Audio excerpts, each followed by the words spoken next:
Hello and welcome to the Harrisburg Huddle, the Penn State Harrisburg podcast. Our campus is home to numerous engineering programs. We take pride in our excellent labs and facilities, vibrant learning community, and exciting cutting-edge research projects. This week, Associate Professor of Mechanical Engineering, Dr. Rick Ciocci, sat down with Laura Conway, a second semester Master of Mechanical Engineering student. Together, they talked about why Laura chose the program and all the exciting opportunities she has to look forward to. My name is Rick Ciocci. I'm an Associate Professor of Mechanical Engineering, and I'm here today to talk about the Master of Science in Mechanical Engineering. I have with me Laura Conway. Hi, I'm Laura. I'm really happy to be here today with you to talk about our program. I'm very happy to have you. I'm glad you're part of this.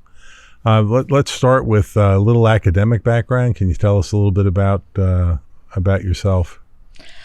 So I graduated with my undergraduate degree in mechanical engineering in 2022. I got that at Hofstra University, which is in Long Island. And then I had my summer break, and then I started here in the fall for my Master's of Science in Mechanical Engineering. Okay, so if we go backwards a little bit, I'll ask you later what got you from Hofstra to Middletown, but how did we go to Hofstra in the first place? Are you from Long Island?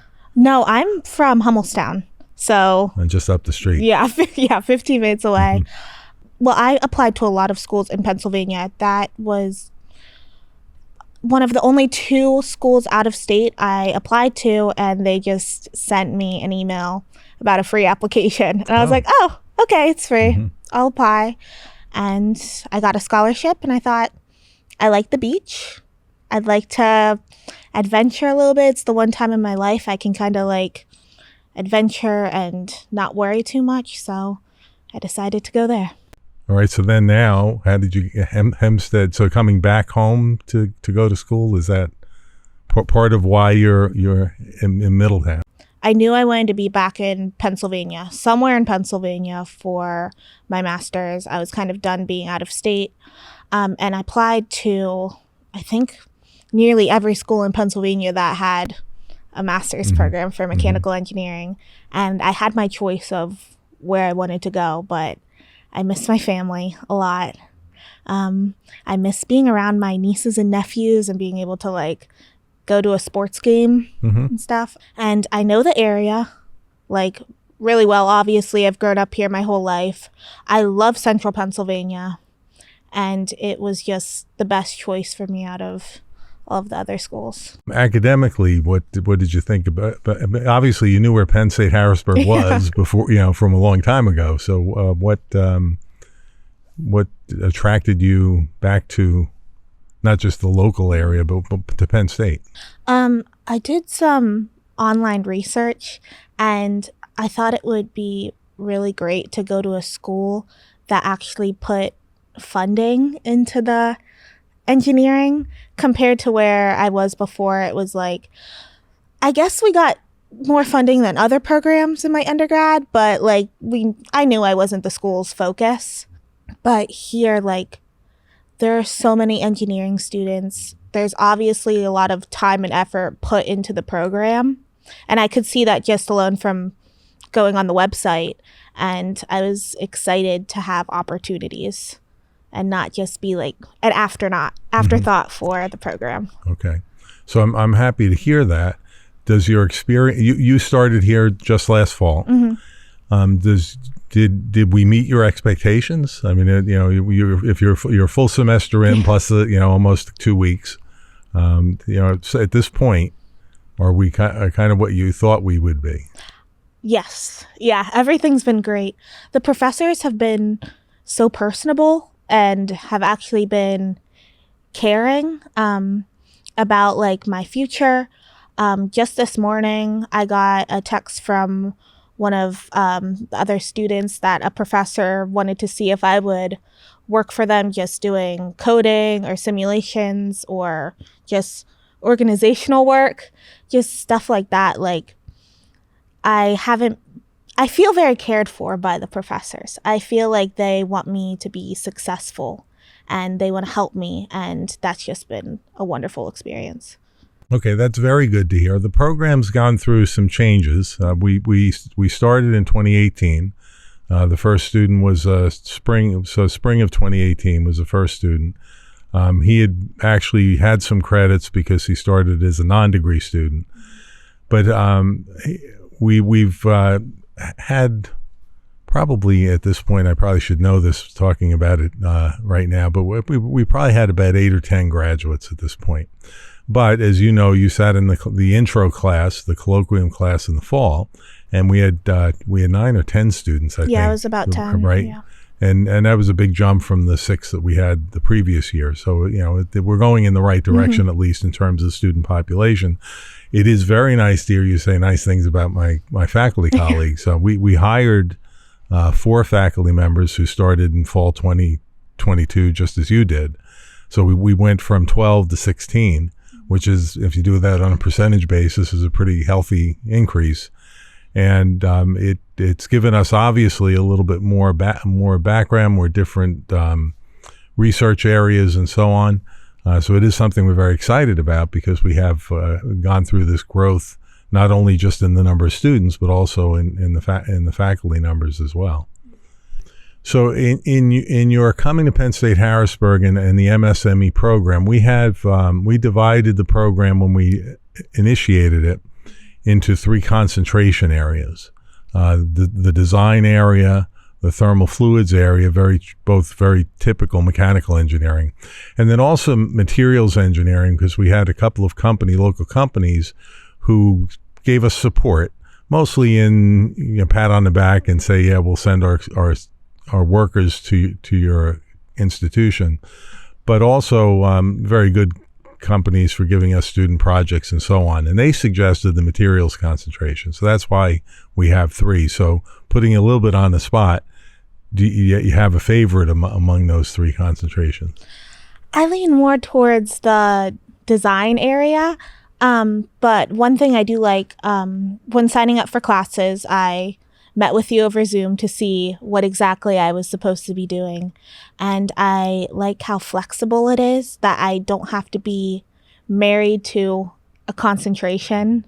That if I took a class and let's say thermo and I wasn't really feeling it, I don't want to do that as my concentration, that I still get those credits added and I can move on with something else, because it's a very big commitment just to choose your concentration, and that's what you're stuck with. So, right. But I lean towards design. Design. Okay. So with design sort of is that background. Now I tell most students with those 3 concentrations, when they ask me what is a design, I say, well, it's not thermal fluids and it's not materials, and it's essentially everything else. So that's a very, very broad area. Yeah.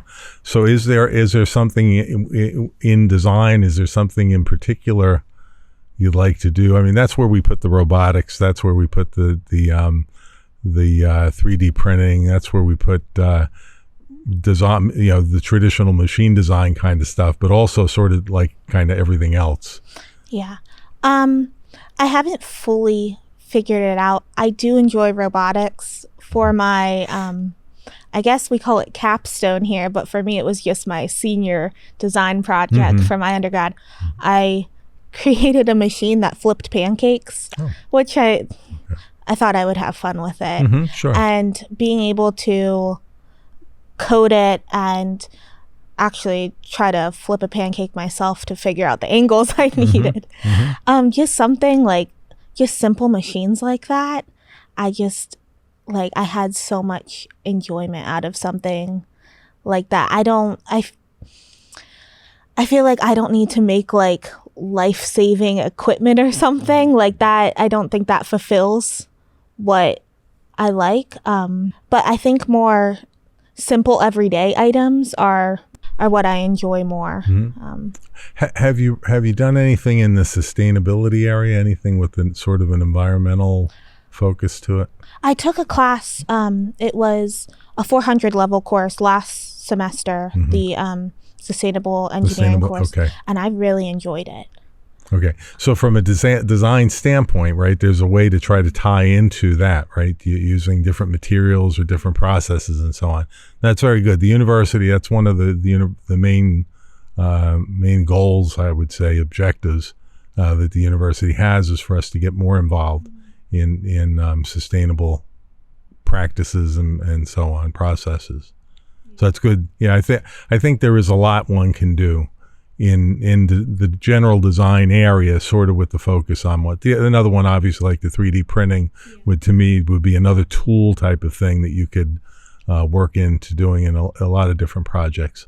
Yeah, but I see like the sustainable design is kind of where our future is heading in engineering. And I think I think every company is trying to take every regular design and trying to make it better for the planet. Right. And I years ago, I got involved in this. It was called everybody has those ugly green folders that hang on a thing and so on, and put a little tab at the top. And I did my research, my PhD late in life. I didn't do it as a 22-year-old. I waited a long time, but I got my support, my research support, my assistantship position with a gentleman who was only a year older than I was, and he was head of an electronics consortium he had, and a pretty good group of people he had to work with in terms of numbers and background areas and so on. So he gave me the folder, and on the tab at the top of the folder said Green Engineering. And you open the folder, and there were about 8 or 10 documents inside. One was an article somebody had written, one was an invitation to a conference, one was a few other things. He said, I want you to figure out how this works with electronics. And it was the first time I had thought about the environmental side of things. So kind of watching that develop through our undergraduate, like the course you took, and then some of the research that we're doing at the graduate level, I think it is sort of an exploding area. We ought to be looking at the best materials that are also abundant materials, and materials that are not toxic and things like that. So that's I think, for somebody who's wanting to do design, I think that's a very ripe area, because there's a lot of work that certainly can be done in that regard. And I think it helps having Dr. Z teach that class, and he is definitely passionate about the subject. He tells us all about everything he does in his own home to make it more sustainable, better, and also more cost efficient in ways too. Sure. And yeah, it's great. Sure. Did he tell you? I don't know if this was legend or not or whatever. That he's a water guy. His basic he basic says background. he likes to be also called Dr. Water. Yeah, yeah. They did get him his license plate says something like that. The vanity plate. Yeah, he is a water guy. And I think I understood it. He would travel, when he would travel, go to conferences and so on, go out of town. When he went to the hotels, he would bring his own coffee pot, because he would boil the water and so on. And I always thought, okay, I have some faith that there is clean water in the United States. And He never told us that. Okay. So I need to check and see if that is legend or not. Okay. All right. So if there are different directions you can go with what you're doing. So now in your program at this point, your second semester, you are taking a full load of classes. The research is something you're going to have to think about pretty soon. Yeah, that's in the back of my head to figure out this upcoming semester. Yeah. Yeah, I think that good. And then you'll certainly ask a lot of questions, right? We don't expect you to go on your own to come up with a topic, but maybe you've got something that at least is in general kind of gives us something to work on in terms of how we can help you decide exactly what it is that you'd like to be writing about. So to me, as daunting as that sounds, it's also a very exciting kind of thing. I mean, you came to a research program. You didn't have to. Penn State Harrisburg has other master's degrees that are not research oriented. And we have an excellent MBA program and all sorts of stuff that engineers can do. But you picked to come into the research program. So I'm assuming it had to be something that you wanted to do, that the idea of researching a topic and sort of becoming the expert, which is, maybe not the expert, but certainly a person who can go on about that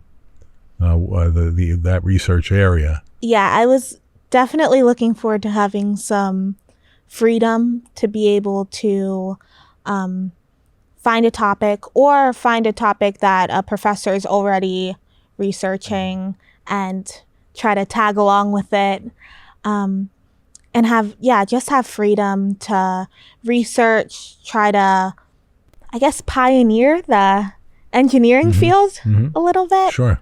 So I am definitely looking forward to that. It's a little bit of a scary thought to have to think of something and I guess be committed to really making a lot of progress on something in just a year's time. It is definitely going to be a triumph. Sure. But it is definitely something that I'm looking forward to, and the professors seem to be really on board to have any student help them with any of their current research. Right. So right. that's Yeah, wonderful. yeah, they are. One of our colleagues just a couple weeks ago was announced, got a National Science Foundation, what they call a career award. And that's a big bucks award. That's a What's his? I have a class with him. Yeah, I have a class with him this semester. Okay. He told us about that. Yeah, that's pretty significant. So his research area is materials, and he's now got this very, very good sized. It's over 700,000, I believe, for that one award. Yeah, so it's pretty significant. He will be hiring students to work on projects and so on. Most of us are scraping by, and he's got this big chunk of change that he can work with. So it's a nice for him, certainly good for us in the program to do things that way. Okay, when we talk a little bit about the research and so on, and trying to figure out and what one thing I suggest to students is, though we do most of our writing and we even approve at this point. Used to somebody did a master's paper, we would sign on the second page or something. The student's name was on the first page, and then the advisors and so on would sign the second. But now we do all that electronically. But what we do have is a library, and the library has a lot of volumes of papers that have been written over the years. The MSME, the Master of Science Mechanical Engineering, we started in 2018, so we don't have a lot of those historically, but we have a lot of papers. We had a Master of Engineering program for a lot of years, a lot of papers that were written, and I think it's a good thing just to go get the monkey off your back worrying about having to create this paper, because it's a bound book and it's got so many pages. Some are bigger than others and so on, depending on what they did. But I think it's a good thing to do. Just take a little bit of time over on the second floor of the library just to take a look at it and say, okay, this is not an impossible task, right? Yeah. I'm sure Hofstra had you write some stuff at some point, not a thesis. Yeah, definitely not a thesis, right. But no, I will definitely be spending some time next week in the library trying to read some of those papers. Yeah, you don't want to get phased out and or worried about it, because it is something people have been doing for a long time, and with the right support. And we wouldn't have brought you here and put you in a research program if we didn't think you could do it. Of course. So now you got to lean on us to make sure we're helping you get done what you want to get done. Definitely. I serve the program as a professor in charge. So the university assigns someone other than sort of the program chair. Penn State Harrisburg gives titles a little differently than some of the other campuses. So we have what we call a school director, who's an administrator. He happens to be a mechanical engineer. That we've had in the past electrical engineers. So he more recently, Dr. Motivali's come is a mechanical engineer. And then within his area are the different program areas, and ours is mechanical engineering, includes the the BS in mechanical engineering, the MS, and then we also have a BS in mechanical engineering technology that are their same faculties responsible for. As the professor in charge, I'm here to answer any questions you've got. So I'll give you an opportunity to do that. You and I connected before we met in person, and that was because of distance and so on, and everybody getting very comfortable using Zoom to ask a few questions and so on. It's very helpful that way. But I certainly can answer any questions that you've got. I'd be happy to do so. So since in the next year I have to start my research, I'm still searching for what I'm going to be doing. What are some of the different research areas that our current faculty are doing? Okay. When I talked about the concentration areas before, let me try to go that direction with it. And you'll excuse me if I don't remember exactly the 4 new people and what they're doing. But I have a pretty good idea. I can probably bluff my way through it if I need to. If I look at the materials, you have Dr. Tavangarian in your class. What is that? A special topics class? Yeah, special topics. Do you know what the title he gave it? Not important. I just kind of wonder. No, I can't remember the title. He's done a lot of his research since he joined us a few years ago in nanomaterials, so really small stuff, very small scale stuff, and carbon fiber kind of stuff. He hasn't done much of the 3D printing. That's elsewhere, but his materials research, I would say, is the carbon fiber and the nano materials. He and Dr. Rashwan and Dr. Rahman taught the colloquium that you took. I don't know if you've met Dr. Rashwan yet. She came and... She was one of the ones that came and talked. That doesn't surprise me. She would do that. She's very good that way. They're also, to me, in general, in the materials area for the most part. She's kind of taken over the 3D printing portion of what we've been doing. Rahman is more traditional materials, running sort of an experimental approach to materials. So that's sort of that one area. The thermal fluids is traditional thermal fluids. We have Dr. Makey, who his PhD is aerospace engineering. He's a bachelor's BS degree mechanical, but his master's and PhD are aerospace. And we had a lot of students who are really interested in aerospace and that kind of stuff. So his classes tend to be pretty popular. So he does his research in a lot of simulation. I don't know how he does a little bit of experimentation, but probably more synthesized design and simulation kind of stuff. And Dr. Taharian is a thermal fluids person. Dr. Amadejemu is a thermal fluids person. That's probably not the biggest group, but it's a little bit bigger than the materials. And then you get like we said, the design. The design area is really wide open. It's everything that's not thermal fluids or it's not the materials. So we have like Dr. Adalori. Dr. Adalori has made a connection from his own background to the Hershey, the College of Medicine in Hershey. Dr. Adalori, if you go back on his resume and look, spent 3 years as a postdoctoral student. I should say postdoctoral researcher with Johns Hopkins, and got the opportunity to work in the medical school there. So he's translated that well. We had already had, before he came, a couple of connections. We've had capstone projects where the medical center has sponsored a topic that we have students working on.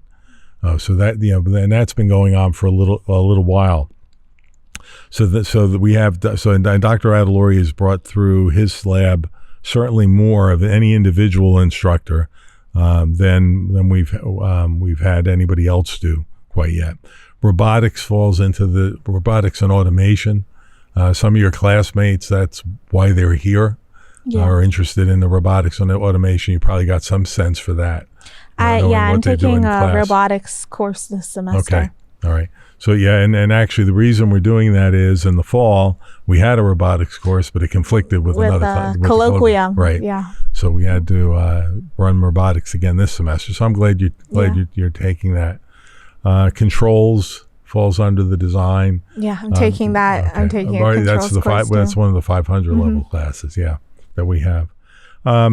So Dr. Banerjee is robotics, and Dr. Abouiyad is the controls. Who else is doing what? So the newer people trying to think of where they are. Dr. Imam is working with Tavangarian, is working on some of the material stuff. Dr. Fu is somewhat materials, but a little bit of manufacturing, which is good because to this point I've been the manufacturing guy. So it's nice that there's somebody else into that as well. Dr. Ferdos is a design type, and Dr. Nagasu has also got a little bit of manufacturing. He's probably going to be our energy person. He's interested in renewable energy and so on. So I don't know how much sustainability he's got, but he does have at least an interest in general in that particular area. So that's pretty much the cast of characters that we've got. The 4 new people certainly have broadened our reach in terms of things that we hadn't thought of.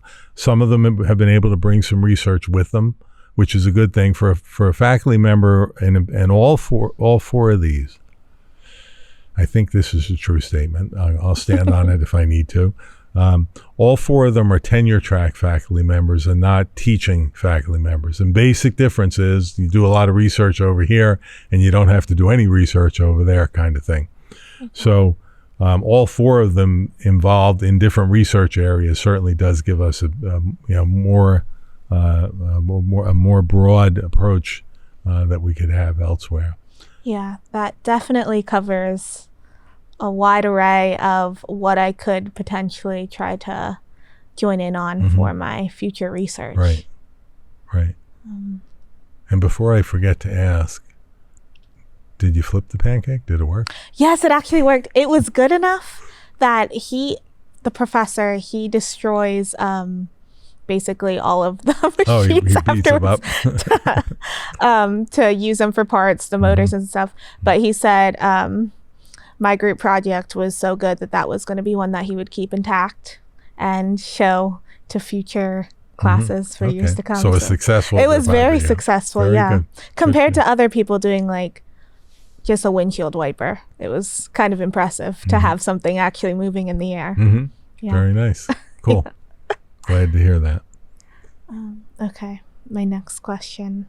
So you mentioned that we've added 4 new faculty, so this program is definitely growing. What do we have to look forward to in the program, or what is this school's goals for this program in the future? I see us going in lots of different directions. We're on top of the printing, the 3D printing, and I think that's really important. I myself wouldn't find that if that was the end game, I wouldn't. But as a tool, I think it's a really good thing, and I'm really interested in that. The sustainability is going to be a lot more. You may not be aware, but the Penn State at University Park has what they call a Sustainability Institute. And the Sustainability Institute is it's a group of sort of experts in various fields. There's an academic side to it. In addition to, it's there to support the maintenance and operations of the university. But there's a lot of resources there that we already are sort of connecting on here, and feel very good about that. We have a sustainability council on campus that includes student membership, but it's a faculty staff type organization. So I think as we move forward, there'll be a lot more of the green applications than we've been seeing before. I mean, Penn State Harrisburg's history is an old Air Force base, and before that, they tell me it was a pickle farm or a cucumber farm or whatever pickles are made out of. obviously the campus has changed over time, and probably, I don't know how much you visited while you were, if you were on campus for any reason, but the campus has changed significantly. And there is the talk of another academic building, but it's going to be right over here. That we sit on a hill where we are in the theater. There's room enough. When they built this building, they laid out all the utilities. It was obvious that they weren't ending here. Yeah. All right. So there's that growth too. So the space kind of thing would give us a lot more kind of room to roam. The electrical engineers don't need any more space than they have. They work with those little bitty things, and once in a while they got a robot that they want to do something, and they think they can do 3D printing, so that's okay. The civil folks have a lot of labs. There is I don't know how familiar are you the Educational Activities Building, the EAB. My colloquium was originally in there until students complained about having to go from Olmsted to colloquium to Olmsted. Okay. So then it got changed. So I've been in there a handful of times. Okay. All right. Most of that building, some people call it the engineering building. I don't, because we're not there. Okay. Our engineering is up on the hill, the one story. You may not have been there. The lab. I've been in there. I've been in the labs in there. Okay. I forget what it's called. The educational. We call it the engineering lab building. Oh, the educational. I've been to labs in there. Okay. In the educational activity building. Okay. All right. Yeah, that one. That's the one that's connected. There's a story behind that maybe we get in a different time. So going back to the idea of what are we excited about here, I think we are excited about doing something with the space from a faculty member standpoint. With the right space, I can see us doing a lot more with the programs. We can handle more students, and we'd like to do that. We have started. It's taken a little bit to get moving. A PhD program in engineering systems is what it's called. Yeah, I heard about that. And it has 3 concentrations as well, but a little bit more obvious ones: mechanical, civil, and electrical, because those are the faculty areas that we've got. So is it exciting to think about? We've started this master's program, and the civil engineering master's started at the same time as our mechanical. So they're just a few years old, but now we're talking already about the next step for students who want to do the doctorate. And it's a PhD in engineering systems. It won't say mechanical engineering systems; it'll say engineering systems. But one of the areas that you can do the work in is mechanical. So I think that's a growth area that has been pretty exciting. The number of doctoral degrees at this institution has been pretty steady. We've always had a few, but it's all been, I think, 3 or 4. And now we're adding another one that is in the engineering area. So we are pretty excited about that. Yeah, it definitely seems like the engineering programs are just growing exponentially. So you mentioned previously that we have a relationship with University Park. Obviously, we have the Penn State name, but what is the connection or even the difference between Penn State Harrisburg and the Penn State main campus? That's an excellent question. At the master's level, at the graduate level, it has to do more with academics than anything else. Physical things, right? Where there are campuses. So Penn State Harrisburg is our campus name. It indicates where we're located. But we are also called Capital College. Yeah. And Capital College is distinguished from the College of Engineering, distinguished from the College of Liberal Arts, the College of Arts and Architecture, and so on. So University Park has a bunch of buildings that gather, and they have colleges.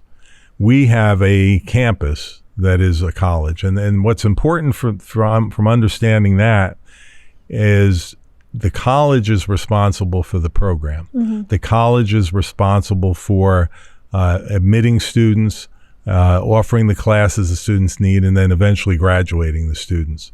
So we are responsible for this MS and ME program. There is an MSME program at University Park. They do both an in-person and an online program. And they've had that for a very long time. MS and MEs are not anything new to us, but not new to the world. But in talking about resources and so on, what our connection and what it gives us, the Big 10, I call it the Big 16 because I can count to 16, has obviously an athletic connection. All these 16 the 14 this year, next year when they add UCLA and USC, it'll be 16. Have this connection on an athletic standpoint, but also there's a research connection to those universities as well.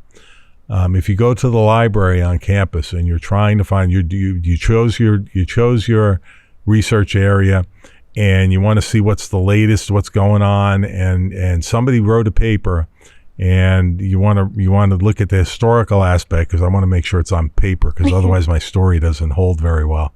But let's say it's a paper from about 7 years ago, all right, and it's actually printed somewhere, and Penn State doesn't have it. I'd be surprised, but it can happen. And you go to the nice people in the library who love to look stuff up. It's what they do and what they live for. So our grad students keep them happy.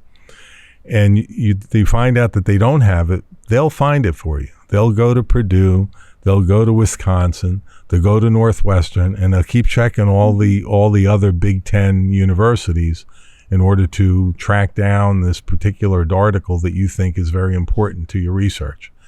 So we are Capital College. We have our own very nice library and so on, but we are connected to University Park. So that academic connection is very important, and that academic connection is what gives us that sort of expanding who we are and what we have. That is something that we share with the other campus, because everybody is connected through University Park.